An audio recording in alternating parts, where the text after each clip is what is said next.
안녕하세요. 저는 30대 이혼녀입니다. 이번 이혼을 통해서 가족 간의 신뢰가 얼마나 중요한지 알게 되어 사연을 써보고자 합니다. 제 결혼 생활이 이혼으로 마무리될 줄은 몰랐는데 착잡하네요. 지금부터 본격적으로 제 이야기를 좀 해볼게요. 우리 친정집은 부자는 아니에요. 하지만 남들이 부러워할 정도의 재산은 갖고 있습니다. 태어날 때부터 넉넉하게 살았던 건 아니었고 제가 아주 어릴 적에 운 좋게 재산 불릴 수 있는 기회가 있었다고 했어요. 부모님이 갖고 있던 작은 토지 재산 중 한 곳에서 재개발이 지정되어 아파트가 들어섰다고 했거든요. 그 덕에 친정 집안은 평범한 가정에서 조금 더 넉넉하게 살 수 있는 형편이 되었다고 했어요. 저희 부모님이 원래는 맞벌이였는데 엄마가 전업주부로 포지션을 바꾼 이유도 다 그 이유였다고 하셨죠. 그 운 덕분에 부모님은 건물 2채에 용인에다 땅까지 하나 더 사서 관리했고 제가 결혼할 때쯤에 남들이 부러워할 만한 재산을 갖게 된 겁니다. 이걸 부자라고 하기엔 좀 민망한 수준이고요. 그냥 부족하지 않게만 살았다고 표현하는 게 맞을 것 같네요. 아무튼 저랑 남편이 처음 만난 곳은 직장에서였어요. 같은 대기업을 다니다가 눈이 맞아 결혼을 하게 되었거든요. 그때만 해도 저랑 남편 둘 다 결혼 정년기라 더 결혼이란 초점을 맞춰 만났던 것 같아요. 저희는 서로 처음엔 관심 없다가 우연한 기회로 같은 작업에 참여를 하게 되면서 친해졌어요. 저는 대화가 잘 통하는 사람을 좋아하는데 남편이 딱 그런 사람이더라고요. 게다가 남편이 유독 맡은 일에 대한 책임감이 강한 편이었는데 그 점이 제 마음을 가장 강하게 흔들었습니다. 그 책임감을 보면서 이런 남자와 결혼하면 적어도 가정을 등 돌릴 짓은 하지 않겠다는 걸 느꼈거든요. 예를 들면 불륜 같은 부정행위 말입니다. 저 또한 스스로에 대해 책임감 정도는 가지려고 노력하던 사람이었기 때문에 만약 결혼을 하게 된다면 부모님의 도움보단 제 선에서 해결하고 싶었거든요. 그래서 제가 꾸준히 돈을 모아왔는데 신기하게도 그건 남편 또한 마찬가지더라고요. 남편도 집에 손 안 벌리고 혼자 돈을 부지런히 모았대요. 그런 점이 저랑 남편의 공통점이라고도 생각해 더 마음이 통했던 것 같았어요. 그렇게 저희는 서로 집안 배경보다는 각자 모은 돈만 보고서 결혼을 결정하게 되었죠. 남편은 결혼하기 전 혼자서 모은 돈 2억 5천 있다고 제게 말했었습니다. 온전히 현금으로 가진 재산만 그렇다고 했고 그뿐만 아니라 이미 집도 한 채 갖고 있다고 했어요. 심지어 시부모님 집도 남편이 사준 거라고 하더군요. 너무 대단한 게 느껴졌어요. 남편이 아무리 대기업 사원이라고 하더라도 나이가 40대, 50대도 아닌데 그렇게까지 재산을 모으고 관리했다고 하니까 존경스럽기까지 하더라고요. 그래서 저는 더 이 사람이 충분히 준비되었다고 생각했어요. 적어도 이런 남자랑 결혼하면 굶어 죽는 일은 안 생기겠구나 싶었거든요. 미래에 아기가 생긴다고 해도 이런 남편이 있다면 너무 든든할 것 같다는 생각도 들었어요. 저는 나름대로 똑똑하게 사람을 판단해보고 결혼했다고 생각했습니다. 그렇게 결혼을 진행했던 건데 혼인신고까지 한 뒤에 정말 생각지도 못한 사실을 알게 되었어요. 부부가 되면 어쩔 수 없이 돈 문제가 훨씬 더 중요해지잖아요.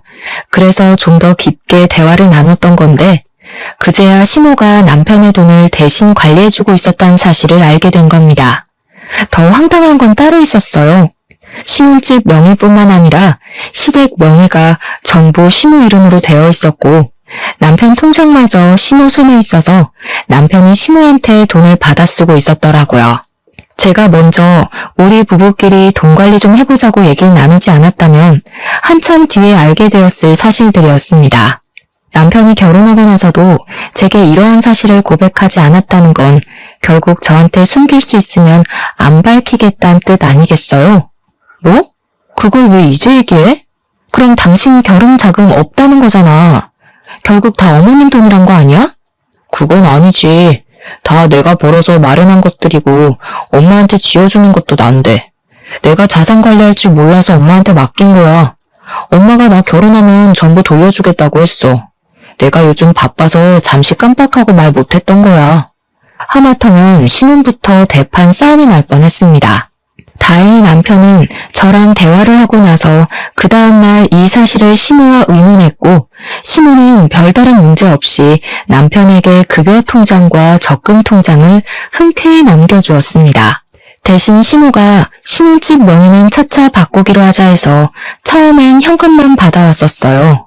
남편이 받아온 그 통장을 확인해보니 현금 2억가량 모았다던 그 돈이 결혼자금 쓴 것 빼면 그 정도 액수로 남아있더라고요. 그래서 제가 더 화내지 않고 그 상황을 참고 넘어가 줬어요. 그렇다고 어이없던 그 기분이 사라지는 건 아니었습니다.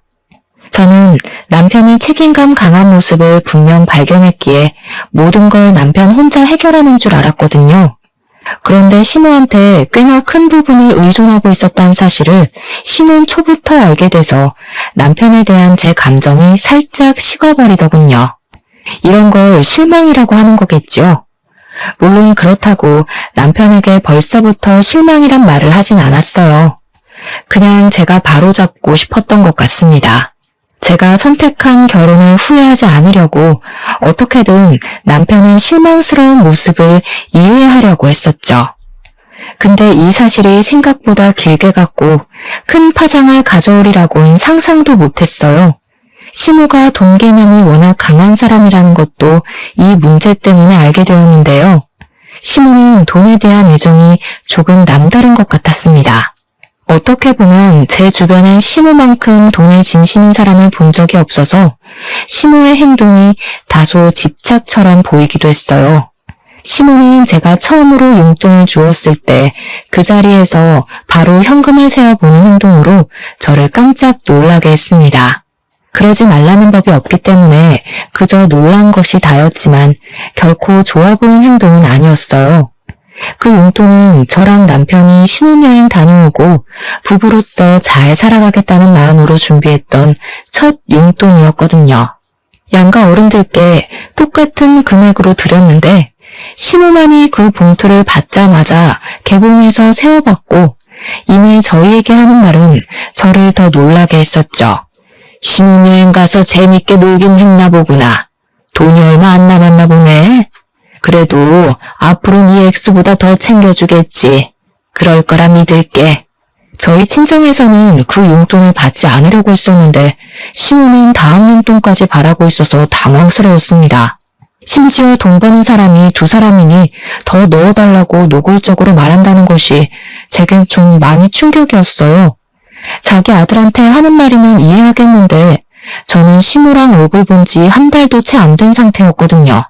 그런 남의 자식에게 당당하게 용돈을 요구하는 시모의 태도가 무례하게 느껴질 수밖에 없었죠. 근데 또 시모는 용돈은 용돈대로 선물은 선물대로 따로 원하는 타입이기까지 했어요. 기념일 같은 걸 워낙 반드시 챙기는 사람인데 절대 말로만 축하하면 안 되고 무조건 선물을 받아야 하는 사람이었습니다. 남편이 말하길 시모가 마음이 여려서 선물 안 주고 넘어가면 그 소녀 같은 토라짐이 무려 한 달까지 간 적 있다 하더라고요. 말이 좋아 소녀 같다 표현을 한 거지 나이를 그만큼 먹고 고작 선물 못 받았다고 토라지는 건 너무 징그럽지 않습니까? 시모의 그런 특징을 남편이 참고해달라는 식으로 제게 부탁했는데 그걸 듣자마자 생각하고 싶지도 않은 불길한 미래가 자꾸 상상되었어요. 왠지 시모 때문에 남편과 문제가 생길 것 같은 느낌이 들더라고요. 시모랑은 최대한 갈등을 만들지 않는 것이 좋겠다고 생각해서 저는 시모와 자주 마주하지 않기 위해 갖은 노력을 했었습니다. 어차피 저희가 분가를 하고 있었으니 제가 굳이 바빠서 시간이 안 된다면 시모를 안 볼 수 있을 거라 생각했어요. 그런데 그게 아니더라고요. 굳이 제가 얽히고 싶지 않아도 시모가 알아서 사사건건 간섭해 오는 겁니다. 저희 친정 부모님이 제가 먼저 연락하지 않는 이상 잘 연락을 주지 않으니 시댁도 그럴 거라 착각을 했어요. 시모는 우리 신혼집 명의가 자기 거라는 걸 명분으로 우리 집을 계속 방문하기 시작했습니다. 어머님, 갑자기 어쩐 일이세요? 남편이 어머님 온다는 말을 안 해서 몰랐어요. 오시는 줄 알았으면 뭐라도 준비해 놓을 걸 그랬네요. 아직은 내 집이잖니? 내가 굳이 너한테 알리지 말라고 했어. 아들 허락만 받으면 되지 뭐하러 두 사람씩한테나 허락을 구해?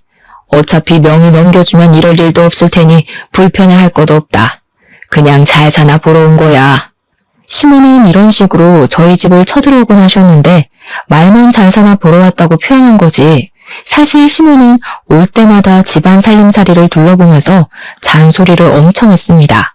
그게 다 돈 얘기였어요. 우리가 집에 새로운 무언가를 들이면 얼마 주고 샀는지를 꼭 물어보더라고요. 거짓말하고 싶진 않아서 솔직하게 얘기를 해주면 주로 새 것을 산 것에 불만을 품고 잔소리하셨어요. 요즘 중고도 상품 괜찮게 내놓는데 뭐하러 새 걸 사니? 이런 걸로 돈 아끼는 것도 다 살림하는 지혜야. 앞으로 나한테 먼저 상의하고 구매해라. 그래도 저희 지금 신혼이고 또 처음 쓰는 건데 새 것 타고 싶어서요. 저희가 형편이 안 되는 것도 아닌데 굳이 중고를 살 필요는 없다고 생각했거든요. 또 이런 것들은 한 번 사면 몇 년씩 쓰는 거라 아무래도 새 걸로 시작하는 게 좋죠. 네가 경제관념이 없구나. 쓸데없는데 돈 쏟을 일 있으면 아껴서 적금이나 넣어. 요즘은 땅 파서 돈 나오는 시대 아니다. 아낄 수 있을 때까지 아껴야지. 나중에 나이 들어봐라. 어디 젊을 때처럼 돈 벌 기회가 쉽게 있는 줄 아니? 시모는 일단 자기 눈에 마음에 안 든다 싶으면 다 쓸데없는 곳에 들어가는 돈 취급을 했습니다. 자기가 쓰는 돈은 합리적이고 남이 쓰는 돈은 엄청 아까워했어요. 게다가 남한테 받는 건 또 좋아했고 자기 돈이 남에게 나가야 하는 건 굉장히 싫어했어요. 사실은 아들 집이나 저희 혼수까지도 다 자기 재산이라고 생각하는 것 같았어요. 자기가 자기 아들에게 명의를 넘겨준다고 하더라도 아들 돈이 자기 돈이라고 생각하시는 거죠. 그러니까 제가 제 스스로 뭘 사서 배치하는 게 마음에 안 드셨던 거예요. 저는 그때부터 시모가 굉장히 짠순이라고 생각했고 알뜰살뜰한 사람이 아니라 무력이 많은 사람이라는 걸 깨달았습니다. 솔직히 그 사실만으로도 제 시모복은 이미 날아갔다고 체념했어요. 하지만 딱 그까지만 했다면 저도 이혼할 만큼 불만을 품진 않았을 겁니다. 근데 시모의 욕심이 닿지 말아야 할 곳까지 닿기 시작하자 저도 모르게 걷잡을 수 없는 길을 들어서고 말았어요. 어느 날 남편이 시모한테 온 전화를 몰래 받고 있는 걸 엿들은 적 있었는데요. 그 내용이 정말 괘씸하고 화가 나더라고요. 사돈댁이 땅까지 있다면서 하나 정도는 사위 앞으로 명의해줘야 되는 거 아니니? 아직까지도 아무 말이 없었어? 네 마누라는 이런 것도 알아서 안 챙겨주고 뭐 한다니? 아직 내가 뭘 한 것도 없는데 장인어른께서 덜컥 주는 것도 이상하지. 그냥 괜한 소리 하지 말고 얌전히 기다려. 사람 일은 모르는 거니까 그렇지. 그 집에 자식이 2명이나 더 있다며. 갑자기 사돈어른들 둘 다 콱 죽어봐라. 네 목 없을 수도 있는 거 아니야. 그럼 이 결혼 정말 손해잖니. 일단 기다려봐. 아직 결혼한 지 1년도 안 됐잖아. 한두 푼도 아니고 그렇게 큰 재산을 어떻게 검증도 안 된 사이한테 바로 넘겨주겠어? 듣자 하니 둘이서 친정 재산 얘기를 몰래 나누고 있더라고요. 아무리 생각해도 시모 마인드가 진짜 어이없었어요. 우리 신혼집은 자기 명의로 해놓고 몇 달간 바꿔주지도 않고 있으면서 저희 개인 재산 간섭하는 걸로 모자라 이젠 친정 재산까지 몰래 탐내고 있는 거잖아요. 그건 아무리 어른이라고 하더라도 도가 지나친 태도라고 생각했어요. 시모가 저를 보면서 속으로 친정 재산을 노리고 있었을 걸 생각하니 너무 거북스럽더라고요. 그 실체를 알게 되니 기분이 많이 언짢았습니다. 근데 여기서 제가 더 실망스러웠던 건 남편 태도였어요. 남편마저 시모와 별반 다를 게 없는 사람이더라고요. 시모가 하는 말도 안 되는 소리에 남편이 대답할 때마다 제 귀를 의심했습니다. 그 상황에서 남편과 시모의 차이점을 굳이 언급해보자면 시모가 남편보다 조금 더 성급했다는 거예요. 솔직히 시모만 그랬다면 100번 1000번 생각해서 그럴 만한 위인이라 생각하고 무시할 수 있었거든요. 근데 남편까지 시모와 같은 마음을 품고 있었다는 건 제게 유일한 기둥이 무너지는 기분과 같았어요. 남편이 그러는 건 못 본 척 넘길 수가 없겠더라고요. 저도 모르게 이성보단 감정이 먼저 앞서갔어요. 저는 그 자리에서 안 숨고 바로 남편한테 다가가 뭐 하냐고 물었습니다. 그러자 남편 깜짝 놀라면서 시모 전화를 끊어버리더군요. 깜짝이야. 왜 남의 전화를 엿듣고 그래? 언제부터 있었어? 처음부터 다 듣고 있었던 거야? 처음부턴 못 들었지. 어머님이 우리 부모님 중매만에 하면서 재산 챙기라고 했던 거랑 당신은 거기에 반박은커녕 어머님 달래면서 기회 엿보고 있다는 것만 들었어. 그래서 우리 부모님한테 뭘 뜯어낼 생각인데? 뭔 개소리야. 우리가 뭐가 아쉬워서 남의 재산을 탐내겠어. 당신이 잘못 들은 거야. 그냥 엄마 친척 중에 재산 문제가 있어서 그래. 그동안 이런 식으로 숨겨왔구나. 내가 똑똑히 들었는데 뭘 아는 척이야. 그럼 어머님한테 가서 직접 물어볼까? 방귀 낀 놈이 더 성낸다고 남편은 저랑 입씨름하기 피곤하단 핑계를 대면서 자리를 피해버렸습니다. 당연히 저만 남편 뒤를 졸졸 쫓아다니면서 남편한테서 사실을 독촉했어요. 그랬더니 그게 결국 불씨의 기름을 들이부었고 결혼 후 처음으로 남편과 대판 다툼을 벌였습니다. 그럼에도 불구하고 남편은 끝까지 사실을 부정하더군요. 뒤늦게 사실을 밝혀도 속상할 마당에 저를 대체 뭘로 보는 건지 끝까지 숨기는 태도 때문에 더 실망이었죠. 사실 제가 당장 남긴 증거가 없었으니 저도 다짜고짜 시모한테 가서 이 문제를 따질 수 없었어요. 저는 그 뒤로 시모랑 남편을 유심히 살피게 되었습니다. 근데 남편이 시모한테 언질이라도 준 건지 시모가 언제나처럼 짠순이 기질만 있을 뿐 둘이 몰래 통화하는 일은 없더라고요. 일부러 더 조심히 하는 것 같았고 시모는 일부러 더 아무렇지 않은 척 저를 갈구는데 신경 쓰기만 했어요. 제가 굳이 시모를 자극해야만 그들 속셈을 조금이라도 드러낼 수 있겠더라고요. 혹시 제가 떠보면 넘어오지 않을까 싶어서 저는 한날 작정하고 철판을 깔았습니다. 그날은 시댁에서 밥 먹는 날이었어요. 참, 어머님, 저희 신혼집 명의 언제 바꿔주실 거예요? 이렇게까지 미룰 이유가 없는데 혹시 주기 싫으신 건가요? 아니면 저랑 남편이 오래 못 살 것 같아서 재산 지키려는 거예요? 저는 대놓고 뻔뻔하게 명의 변경을 요청했습니다. 그랬더니 제가 직접 물어볼 줄은 몰랐는지 시모가 당황해 하더라고요. 그게 뭐가 그렇게 중요하니? 어차피 내 명의로 돼 있어도 내가 죽고 나면 내 아들 재산인데 내 아들 명의로 바꾸나 내 명의로 두나 그게 그거지. 그리고 너희들이 이혼을 하든 말든 그것까지 내가 어떻게 관여를 해? 넌 대체 나를 어떻게 생각하고 있었던 거니? 혼자서 아주 소설을 썼나 본데? 혹시나 싶어 여쭤봤죠. 사실 저도 부모님께서 원룸 건물 하나 준다 그랬는데 그냥 부모님 명의로 두라 그랬거든요. 저랑 남편이 언제 어떻게 될지 모르니까 굳이 서두를 필요 없잖아요. 근데 어머님 말씀 듣고 보니 그렇네요. 어차피 저희 부모님 돌아가시면 다 제 재산이니 굳이 명의는 안 바꿔도 되겠어요. 안 그래요? 친정 부모님께서 원룸 건물을 주기로 했다는 말은 사실 거짓말입니다.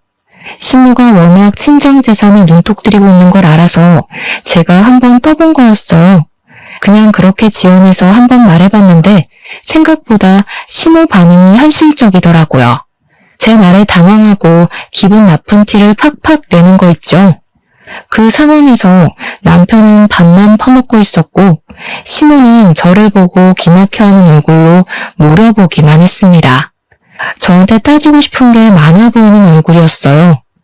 하지만 정작 자기가 뱉은 말이 있으니 저의 단호한 결정에 따로 반박은 못하더군요. 공짜 건물을 놓쳐서 기분이 많이 상한 것 같았습니다.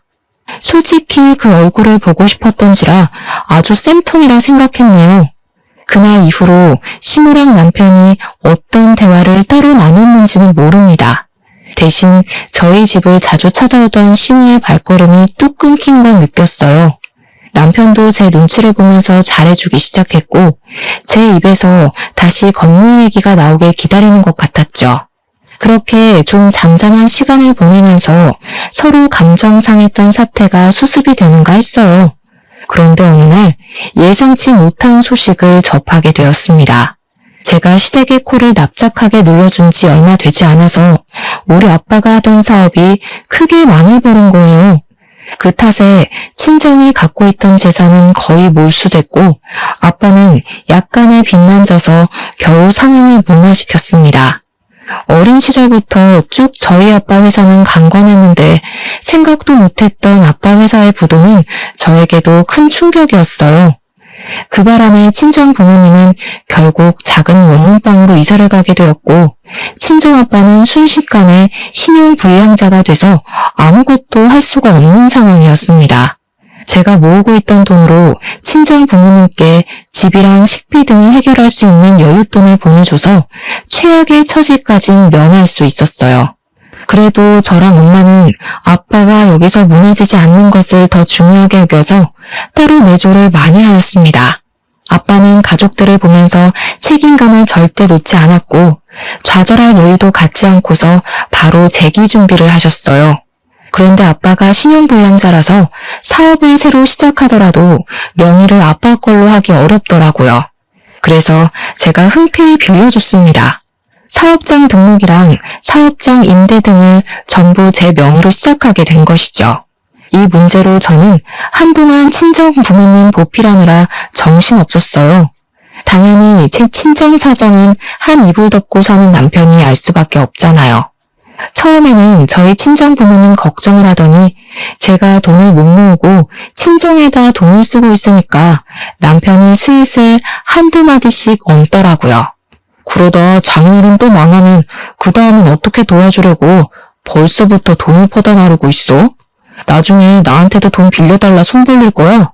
당신은 우리 부모님 고생하는 것보다 그게 더 걱정인 거야?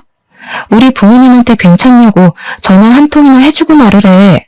그리고 걱정 마. 주머니 사정 어려운 놈한테 손 벌릴 생각 없으니까. 남편은 원래 받고 싶던 재산을 못 받게 됐다는 생각 때문인지 저를 대하는 태도가 점점 변해갔습니다. 갈수록 예민해져선 일부러 시비를 걸더라고요. 술 먹고 집에 들어오는 날엔 마누라 때문에 자기 인생 망했다느니 처가에서 자기 등에 빨대 꽂으려고 한다느니 우리 친정 때문에 자기가 곧 거지 되게 생겼다고 그렇게 신세한탄을 했어요. 재수없었습니다. 저희 집에 재산이 넉넉할 땐 어떻게든 하나 얻어내보겠다고 눈치 보고 아부떨더니 떼먹을 재산 사라지니까 그냥 저를 떼어놓고 싶나 보더라고요. 그렇잖아도 스트레스 받는데 누가 부모 자식 사이 아니랄까봐 이런 진상짓을 남편뿐만 아니라 시모까지 똑같이 저질렀어요. 우리 집 망하고 나서 시모가 처음 저를 찾아왔을 때 저 바로 쫓겨날 뻔했습니다. 대체 이게 무슨 혹 때려다 혹 붙인 격이야? 그놈의 명의 하나 얻겠다고 내가 별꼴을 다 겪는다. 아니, 바깥 사돈은 일처리를 어떻게 하셨길래 부도를 내? 예, 나는 빚쟁이 사돈 안고 갈 생각 추호도 없으니까 당장 이혼해라. 이러다 앞길 창창한 내 아들 인생까지 망하겠어. 네? 저희 아빠가 남편한테 피해준 것도 없는데 무슨 발목을 잡았다고 그래요. 그리고 저희 아빠 다시 재기하실 거거든요? 지금도 새 사업 준비 중이라고요. 말 잘도 지어낸다. 너 네 아빠 망할 줄 알고 신혼집 명의 달라고 한 거지? 신용불량자가 무슨 사업을 제기해? 내가 집에만 있다고 그런 것도 모를 줄 아니? 집에만 있으셔서 모르시는 것 맞네요. 명의는 빌릴 수도 있는 거 모르세요? 제가 아빠한테 명의 빌려줘서 시작할 수 있었어요. 저희 아빠 책임감 강한 분이라 분명 재기 성공할 거라고요. 이혼을 안 하려고 발악한 게 아니라 저는 단지 시모가 먼저 저한테 이혼을 주장하고 있는 것이 마음에 안 들었어요. 이혼을 통보해도 제가 먼저 하고 싶었습니다. 저는 잘못한 게 없는데 이혼까지 강요받으니까 화가 나더라고요. 그래서 저희 친정아빠가 부도 한 번으로 무너질 만큼 멘탈 약한 분도 아니고 사업가에 소질 있는 사람이란 걸 더 어필했어요. 고작 전업주부인 시모가 우리 아빠를 무시하는 것도 싫었거든요. 그런데 시모는 제 반박 때문에 더 이혼을 강력히 주장했습니다. 뭐? 명의를 빌려줘? 그런 중요한 사안을 왜 마음대로 정하니? 그러다가 그 사업까지 망하면 그 빚 네가 다 떠안는 거 아니야. 그럼 내 아들 인생 완전 쫑나는 거잖아. 이 사람들이 우리 집 재산 홀랑 훔쳐가려고 했나 보네. 순 도둑놈 집안이었구먼.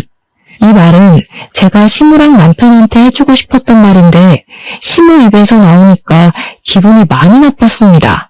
같이 있던 남편은 시무의 역정을 말리기는커녕 오히려 자기도 시무의 의견에 동조한다는 눈빛을 띠고 있었어요.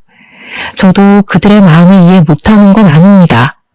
상대 배우자 집안이 부도가 나서 빚더미에 쌓였다거나 거지가 됐다고 하면 솔직히 불안할 것 같거든요. 그러나 이혼을 요구했을지는 모르겠어요. 너 때문에 내 인생 망하게 생겼다고 손가락질했을 것 같지도 않습니다. 그래서 그런가 두 사람의 태도가 너무 실망스럽고 정 떨어지더라고요. 어떻게 그리 바로 이혼 얘기 나올 수 있는지, 어떻게 남편은 시모가 대신 이혼 통보를 하는데도 그걸 가만히 듣고만 있을 수 있는지, 그 모든 순간이 제게 최악이었죠. 심지어 남편은 저 몰래 친정 부모님께 연락해서 이 사실을 밝혀버렸어요. 친정 부모님께 저와의 관계를 정리하고 싶다고 말을 해버린 겁니다. 친정 부모님한테서 연락이 왔는데 얼마나 죄송했는지 몰라요. 부모님께서 자신들 때문에 딸 인생을 망쳤다고 생각할 것 같더라고요. 남편은 그때부터 제가 싸움을 걸어도 자기는 이혼할 작정으로 막말을 해왔습니다. 입에 담기엔 너무 험해서 글로 표현할 수가 없네요. 그렇게 저희 상황과 관계는 극에 달할 대로 달해서 그야말로 심각한 우환이 찾아왔어요. 친정 부모님은 제 걱정에 잠을 설쳐서 언제 한번 시모한테 따로 연락을 했었답니다. 시모에게 애들 이혼에 대해서 시간을 두고 기다려달라 했나 보더라고요. 근데 시모는 저랑 친정 부모님한테 제대로 모욕을 주고 싶었던 건지 친정 부모님의 부탁에도 불구하고 굳이 제가 듣는 자리에서 친정 부모님과 다시 통화를 했습니다. 아무리 생각해봐도 우리가 너무 손해라서 왜 그래야 되는지 모르겠는데요. 그냥 막연히 기다려달라는 건 우리 보고 지금 눈 뜨고 코 베이라는 거잖아요. 나중에 자금 사정 어려워지면 우리 아들한테 돈 달라고 부탁할 거 아닌가요? 우리가 호구로 보이세요? 그럴 리가요. 그런 뜻 아니에요. 제가 이번에 준비하고 있는 사업 무조건 성공시킬 거라 이렇게 부탁드리는 겁니다. 제가 저한테 확신이 없으면 감히 이런 부탁 못하죠. 저 한번 믿어주시고 애들 이혼은 잠깐 보류하는 게 어떨까요? 꼭 보답할게요. 말귀를 못 알아들으시네. 사업가란 사람이 당장 상대방 말도 이해 못하는데 뭘 성공하겠단 거예요? 그쪽이 한때 돈 많은 사돈이라 해서 봐줄만 했던 거지. 그 집 딸내미가 어디 우리 아들같이 잘생긴 애랑 어울렸는 줄 알아요? 당신 딸 볼 거라곤 집안 배경밖에 없어요. 근데 이제 거지꼴 됐으니까 값어치가 정말 떨어졌어. 나도 그런 며느리 필요 없어요. 시모는 제가 똑똑히 듣고 있는 상황에서 저희 아빠를 대놓고 무시하였습니다. 저 너무 화가 나서 쌀 씻고 있던 솥을 들고 그대로 시모한테 부어버렸어요. 정말 충동적인 행동이었죠. 물과 쌀알로 범벅된 시모가 놀라서 저를 쳐다봤는데 부모님 모욕하는 시모가 너무 사람 같지 않아서 저도 모르게 어른한테 해선 안 될 말을 해버렸어요. 어머님은 고작 며느리 흉이나 보는 무능력한 전업주부 아니세요? 아들 돈 없으면 길바닥에 나앉아서 돈 구걸하는 것밖에 못할 사람이잖아요. 배울 점이라곤 괜히 똥만큼도 없는 사람이 어떻게 우리 아빠를 무시해요? 진짜 주제넘네요. 그때 시모가 들고 있는 폰을 보니 전화가 끊어지지 않았더라고요. 아마 저희 아빠가 들었을지도 모르죠. 저는 속상해서 그대로 집을 나와버렸어요. 일을 이렇게까지 벌렸는데도 제가 차마 이혼을 두려워했던 건 사실 이유가 있었습니다. 그맘때쯤 임신이 되었기 때문이에요. 아이에게 한부모 가정을 만들어주고 싶지 않아서 최대한 힘써보고 이를 악물었던 겁니다. 제 감정은 이미 이혼을 하자고 마음먹었는데 새 생명이 생겨버렸다 보니까 머리가 자꾸 정말 이혼만이 답인 건지 고민하게 하더라고요. 저는 임신을 했다는 것도 산부인과 다녀와서 일주일 뒤쯤에 남편에게 밝혔습니다. 밝힌 이유는 그날도 남편이 저한테 이혼 얘기를 꺼냈거든요. 자기 엄마를 함부로 대하는 아내는 데리고 살기 싫다면서 말이죠. 그래서 임신 사실을 알렸더니 남편은 별로 놀라지도 않았습니다. 얼마나 됐냐고 묻다가 얼마 안 된 걸 알고는 바로 해결답을 내려줬어요. 지우면 되지 뭐가 문제야. 돈 때문에 그래? 수술하면 몸 힘들다니까. 지우는데 돈은 내가 내줄게. 대신 그거 끝나면 이혼하는 거다. 자기 자식이 생겼다는데도 아빠란 사람이 아이에게 하는 첫마디가 고작 저런 식이라니. 그 바람에 제가 결국 이혼을 결정하게 된 거였어요. 결혼 전만 해도 남편이 책임감 있다고 생각해서 믿고 따랐던 건데 막상 같이 살아보니 저와의 가정이 아닌 시모와의 가정에만 책임감을 갖고 있는 남편이란 걸 알았어요. 그걸 깨달았을 때 너무 허무했고 제 실수로 인해서 엄한 새 생명이 같이 상처받게 생겼다는 게 미안했습니다. 그래서 시모랑 남편을 용서할 수가 없었어요. 절대 그들이 행복하게 살도록 내버려 두기 싫었습니다. 조금이라도 저만큼의 고통까지 느껴봤으면 했어요. 저는 그들에게 이혼을 받아들이겠다고 얘기를 했어요.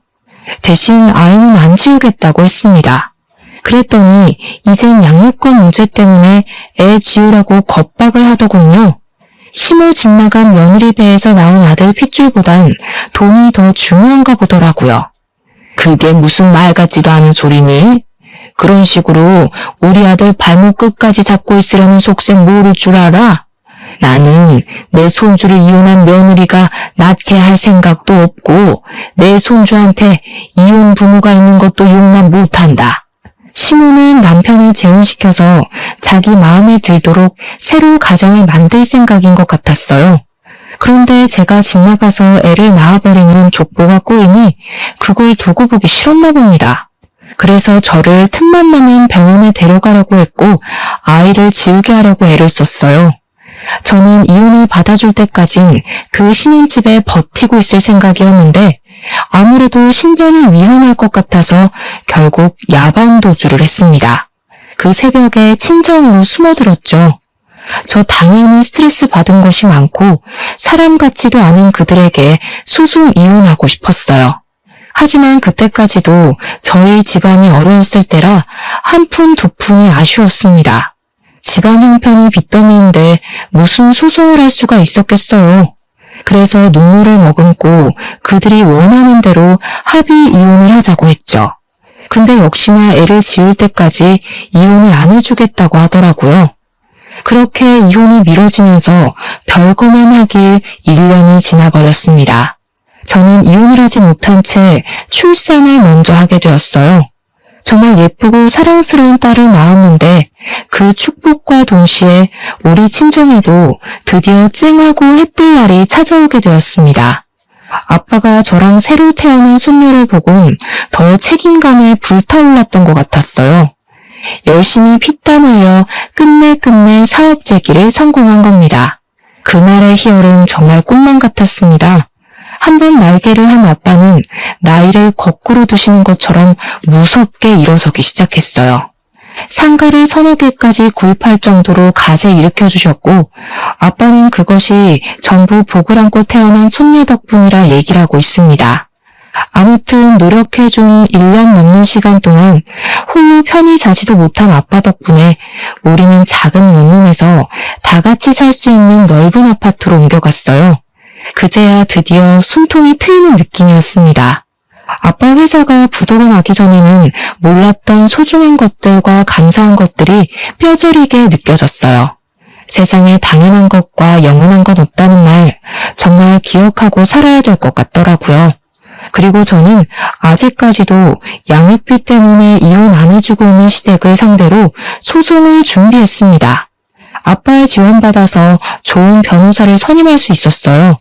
제게 시모와 남편은 10년 묵은 채증이나 다름없었고 손톱 옆에 난 가시 같은 존재였어요. 드디어 잘라낼 수 있게 되었다니 너무 기뻤습니다. 그렇게 그들에게 한 통의 연락도 없이 곧장 이혼 소송을 진행했고요. 양육권도 청구했고 시모랑 남편에게 여러 가지 협박당했던 통화 기록을 제출하여 정신적 손해배상까지 요청했죠. 그랬더니 그제야 친정아빠의 재기 성공 소식을 시모랑 남편이 알게 되었습니다. 자기들 자존심 때문인지 나름대로 저희 아빠를 뒷조사한 것 같더라고요. 저희 아빠가 부도나기 전보다 빠른 속도로 성장하고 있다는 것까지 알아낸 건지 깜짝 놀랄 만큼 아빠가 성공하자 태도 바로 돌변하는 거 아니겠어요? 저한테 연락 온 목소리가 너무 상냥한 겁니다. 그동안 고생 많았지? 못 본 사이에 벌써 우리 손주가 태어났겠구나. 우리 아들이 너 없이 자리를 못 잡아서 내가 그간 너무 정신없이 살았어. 그래서 연락할 여유가 없었네.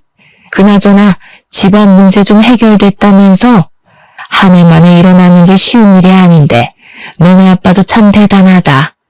역시 전문 사업가는 다른가 봐. 저희 아빠 칭찬하시려고 연락한 건 아니실 텐데 왜 전화하셨어요? 혹시 소송장 받고 긴가민가 하셔서 연락하신 거예요? 아, 소송장? 그래, 받았지. 사실 너한테 진심으로 사과하고 싶어서 전화했어. 예전엔 우리가 사업에 대해서 뭘 잘 몰라서 실언을 좀 했다. 정말 미안해. 네가 없어 보니까 알겠더라. 특히 우리 아들한테 네가 얼마나 중요한 아내였는지 깨달았어. 지난 날은 그만 잊고 다시 잘해볼 순 없을까? 누가 들어도 속 보이는 시모 태도에 너무 어이가 없었어요. 여러분들도 저와 같은 감정을 느끼셨을 겁니다. 수그리고 들어오면 제가 받아줄 거라 생각했던 걸까요? 어떻게 이리 사람을 돈으로만 판단하고 대할 수 있는 건지 신기하더군요. 뭘 다시 시작해요? 저희 아빠가 성공하니까 다시 놓치기 아쉬워서 이러는 거 모를 줄 아세요? 저는 우리 아이한테 무능력한 할머니랑 무식한 아빠 만들어주기 싫어요. 뭐? 성질난 거 알겠는데 나 그래도 아직 네 시음이야. 너희 법적으로 여전히 부부인데 말이 너무 심한 거 아니니? 겨우 이 정도로 기분 나빠하면 안 되죠. 계속 연락하면 더 심하게 개망신 시켜드릴 거예요. 그러니 개수작 그만 부리고 위자료나 준비하세요. 괜히 도둑놈 새끼들처럼 돈 냄새 맡고 들러붙을 생각 마시고요. 그렇게 원하던 이혼해준다는데 말이 많네. 시모가 억지로 화를 참고 있는 게 수학이 너머로 느껴졌습니다. 시모는 꽤나 당황했음에도 우선은 제 비위를 맞춰주고자 했어요. 찬찬히 말해보자며 제 막말을 억지로 웃으면서 받아주더라고요. 그러거나 말거나 저는 시모가 말하는 중간에 그냥 전화를 끊어버렸습니다. 그냥 그렇게 소송 끝내고 이혼을 마무리하려고 했어요. 그랬더니 남편이랑 시모가 구질구질하게 친정집까지 찾아온 겁니다. 이사간 친정집도 뒷조사에서 알아낸 것 같더군요. 아무튼 그때 집에 아빠는 일 가서 없었고 친정엄마랑 저랑 아기만 있는 집에 남편이랑 시모가 찾아왔어요. 제가 그냥 무시하자고 했지만 엄마가 뭐라고 사정할지 들어보고 싶다 해서 그들은 안으로 들였습니다. 오래간만에 보는 두 사람의 몰골은 오랜만에도 짜증이 나더군요. 그들은 울상으로 들어오더니 저랑 엄마 앞으로 냅다 무릎을 꿇었어요. 솔직히 그들이 잘못했다고 싹싹 빌 줄 알았습니다. 그런데 예상치 못하게 뻔뻔스러운 말을 하기 시작했어요. 장인어른 사업장 당신 명의 빌려준 거라고 했지? 이거 재산분할 소송하면 당신도 손해볼 수도 있어. 그래도 괜찮아? 억울하지 않겠어? 장인어른이 힘들게 일으킨 사업인데 괜히 문제 생겨봤자 좋을 거 없잖아. 그러니까 어차피 이혼 안 한 거 그냥 소송 취하하자. 자기네들이 나름 찬스라고 생각해서 떠올린 최후의 수단이었던 거지 웬 멍청이 같은 말로 협박을 하는 겁니다. 차라리 밑도 끝도 없이 고개 쳐박고 빌기만 했다면 제가 이혼 소송에 그렇게까지 용쓰진 않았을 거예요. 그런데 주제도 모르고 끝까지 제 약점을 찾아서 자기들이 승기를 잡으려고 하다니. 하는 짓들이 여전히 괘씸해서 오랜만에 제 감정이 다시 불타올랐습니다. 제가 사실 남편이 언급했던 명의 부분이 이혼할 때 좀 걸리지 않을까 싶어서 미리 변호사에게 알아봤어요. 그러자 변호사가 하는 말이 실질적 소유자가 중요한 거라서 명의가 내 거라도 소유자가 아빠면 저랑은 관계없는 재산이라고 하더라고요. 그러니 즉 제가 재산 분할 소송을 당하더라도 아빠가 가진 사업장은 재산 분할 대상에 포함되지 않는다는 답을 들었습니다. 아마 변호사에게 미리 물어보지 않았더라면 저렇게 협박하는 남편으로부터 당황해서 제대로 대처를 못했을 거예요. 그럼 시무랑 남편 둘이서 또 한 건 잡았다고 좋아했겠죠. 그래, 우리 아빠가 고생해서 키운 사업이지. 나 엿먹이고 싶은 것 같으니까 얼마든지 재산 분할 소송해봐. 그렇게 위자료랑 양육비 날리고 소송비도 날리고 변호사비도 날려서 제발 개털됐으면 좋겠다. 장인어른이 어떻게 돼도 상관없다는 거야? 어떻게 딸이라는 사람이 그럴 수가 있어? 그럼 너 때문에 장인어른은 또 사업 기반 흔들리는 거라고. 지금 나랑 엄마한테 화났다고 감정적으로 행동하지 말고 제발 미래를 생각해. 네가 언제부터 우리 아빠를 걱정했다고? 우리 아빠가 이혼 말릴 때 너랑 네 엄마가 우리 아빠한테 막말했던 거 잊었니? 지금 아빠가 일하러 가서 그렇지 이 자리에 있었으면 너 뺨 한 대 벌써 맞았어. 남편만으론 안 될 것 같으니까 이제 시모가 나서기 시작했는데 시모는 아기를 안고 있는 우리 엄마에게 사정을 했어요. 사부인, 제가 못나서 그랬던 거지 제 아들은 제가 시키는 대로 했을 뿐이에요. 아무런 잘못이 없어요. 앞으로는 제가 애들한테 간섭 일절 안 할 테니까 제발 이혼 좀 말려줘요. 참 할 말이 없네요. 어떻게 눈앞에 자기 새끼가 있고 손녀가 있는데도 오로지 손익 걱정뿐일 수가 있어요? 진짜 사람한테 값어치가 있긴 있나 봐요. 사부인 아들내미는 이제 이혼남 돼서 더 똥값 된 것 같은데 재혼이 가능하겠어요? 이럴 시간에 시집 못 가고 있는 아줌마들이나 알아보던가요. 엄마는 시무랑 남편을 향해 아기 위생이 안 좋다고 그만 나가라며 쫓아버렸습니다. 남편이 계속 매달리려고 해서 신발장에 둔 소금 단지를 열어 소금을 뿌리기도 했어요. 그게 남편과 시무랑 마주하는 마지막 만남이었습니다. 그 뒤로 저는 육아휴직 끝나기 전에 남편과 같은 직장 다니기 싫어서 이직하려고 했어요. 그런데 참 고마운 소식이 들려오더라고요. 남편이 진짜 우리 엄마 말대로 돈 많은 아줌마 하나 물려고 했는지 사내에서 직급 높은 노처녀들한테 찝쩍대다가 이미지 나빠져서 해고됐다고 하는 겁니다. 처음엔 좀 놀랐어요. 그러고는 바로 웃음이 터졌죠. 안 그래도 돈 나갈 구멍이 많은 집안인데 그나마 돈줄이던 남편의 번듯한 직장이 사라졌으니 이제야말로 제대로 똥출 타겠다 싶더라고요. 그러게 진작에 서로 믿어주고 기다려줬다면 상황이 이 지경까진 안 됐을 거잖아요. 물론 저한텐 쓰레기 걸러낼 수 있는 순간들이었기에 다행이지만요. 그래도 저는 그들을 보고 한 수 배웠습니다. 사람은 물질적으로만 판단해선 안 된다는 걸 말이죠. 사람의 감정과 신뢰를 가장 쉽게 망가뜨릴 수 있는 것이 돈이라고 생각해요. 물론 돈이 살아가는데 중요한 필수 조건은 맞아요. 그러나 유일한 조건은 아니라는 겁니다. 제발 이 쉬운 법칙 하나 받아들이지 못하는 창피한 어른이 되지 말도록 합시다. 제 사연은 여기까지예요. 글 쓰는 동안 제 이야기를 전할 수 있어 즐거웠습니다. 들어주셔서 감사합니다.